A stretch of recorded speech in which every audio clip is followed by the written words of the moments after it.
sabai sai wa kirma illa boko ni jari sai kirma hilka kan sai kirma kan bayin kan arbin su koi tai ko tai wakite ni jalla bora borkin logo kolodi ni gidira borkin lomo tasini gidira borkin lomo zibi ni gidara borkin lomo haura na gidara borkin lomo zurga sanni buno wodi ni sabai sai hado su dunga fonda daman lu fonda bazur kuru fuwaira da furu fuwaira fuwai matanga dolu di tanga dolu masarauna ka kanne nonu kan bai da kiri mo ziloti ni jari sai wow we de zibo bala bora polo na ka kanne ka budan jara zibo ma bala bora ka pankara irma du kirmo ko alayyanse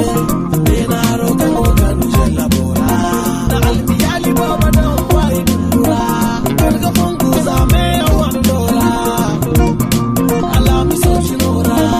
kuriyata no harote agoka yango kai kega kindi bankane kan bai binga kindo ifu ikan kindi gono alo mare ga funu ay kulkan de ka bon fukanya ga ka bon kana ya ga alake kayo ifu ikan da ore kayan gange albiyale irma sikinya irmi konzo irmi ga sene irma gamba dan isi irma kindi ba funa ga mabori ya yan ni zarbi atara da zamta tarin ka zamta ban na shiga kawo wa ya sanya hannu ne garkuwa da banna ita sabta ai cika sunna ce riga kai yahi magani mata mu ne tushen tsafta ban mun share gidajen mu kan mu zub da dauda su kan hanya ko a cikin gota sakar diga su butandi su mu maton da kandi haka da kwara tsafta sabale mutum da tsafta amma gidan shi dauda ko mutum a mota yana zub da dauda mu saka hanya duk mai kishin ƙasarsa ya kamata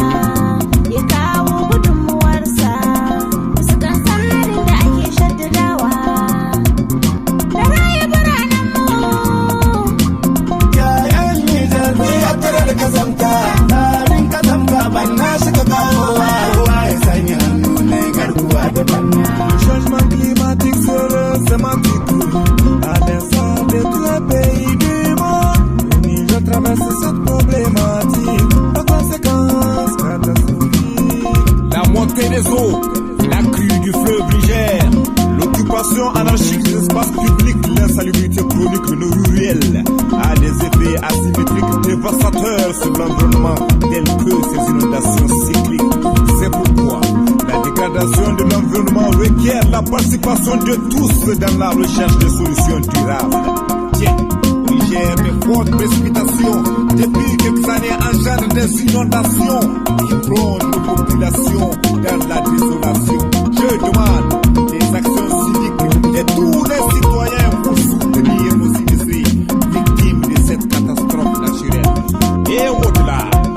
accompagner les politiques de rénovation urbaine, d'hygiène et d'assainissement de nos communes. Nijari sai wa ube da zibo bala bora kulidoni na ka kande ka budan jira zibo mu bala bora ya yan Nijari atara da kazamta tarin kazamta ban na shiga kawo